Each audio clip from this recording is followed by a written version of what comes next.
Is it that bad that you're saying, I'm done? It is the worst year of the 9 years and 3 months that I've been in Congress. And having talked to former members, it's the worst year in 40, 50 years to be in Congress. In a shocking move on Tuesday, Ken Buck announced that he is leaving Congress in a matter of days.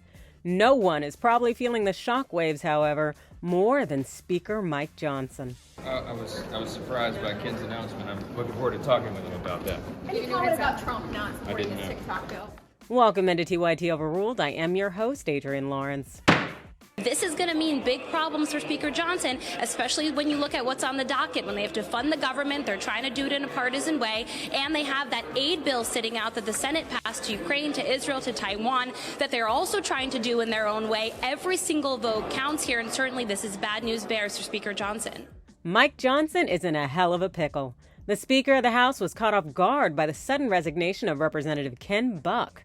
That resignation will go into effect on Friday, March 22nd, when the House GOP's already razor-slim majority will get even slimmer. But who can blame Buck? He is tired of the nonsense. There is such tension among House Republicans that many of them aren't even going to a retreat that's going to happen at the end of this week. Is that tension part of why you're leaving so abruptly? I think this place is dysfunctional. For example, I am the number 3rd ranking member of the Judiciary Committee. I haven't even asked my questions yet.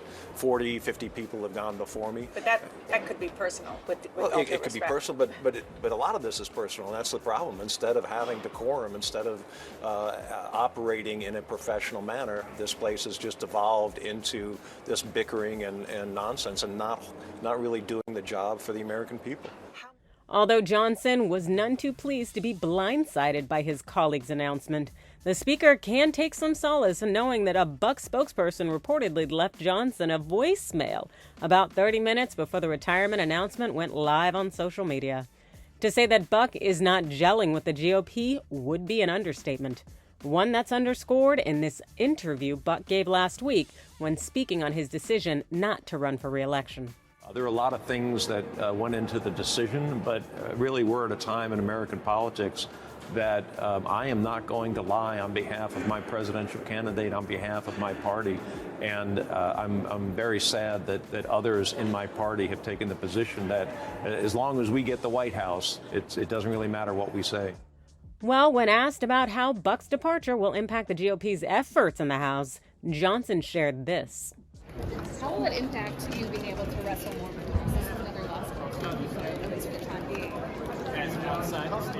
Well, the strategy is still the same. Build consensus, keep the coalition together. I'm confident we can do that. We have big things ahead of us, but I think everybody understands the stakes and the necessity of working together.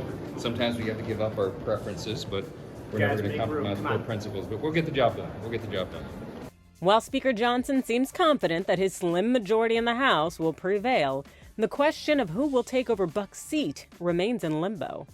Anybody that you want to fill your seat? I have not gotten involved in that, and I'm going to stay out of it. And there's a primary in Colorado at the end of June. June 25th is the primary election in Colorado, right? And okay. Although we know not who will take over Colorado's 4th district, we do know that the GOP in Colorado will have to decide who they want to nominate to fill Buck's spot. That is until the election. We also know that Lauren Boebert, who currently represents the 3rd district, is currently running to replace Buck.